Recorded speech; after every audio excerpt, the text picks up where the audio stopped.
Viral video pengemudi mobil sawer sopir bus agar dibukakan jalan, Polda Jatim turun tangan.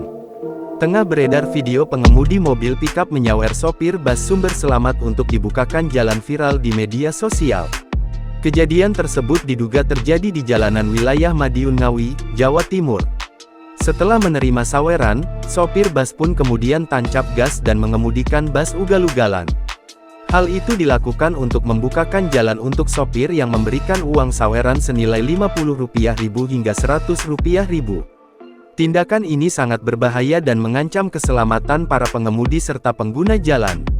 Melansir Kompas TV, fenomena itu pun kini menjadi perhatian khusus di Telantas Polda Jatim. Perilaku seperti itu kami lakukan tindak tegas.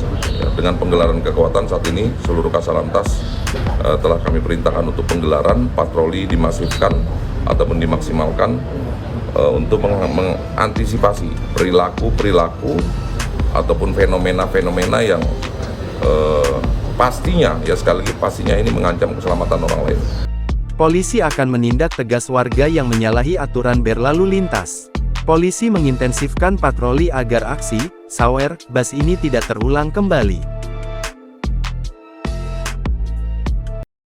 Download Tribun X sekarang, menghadirkan lokal menjadi Indonesia.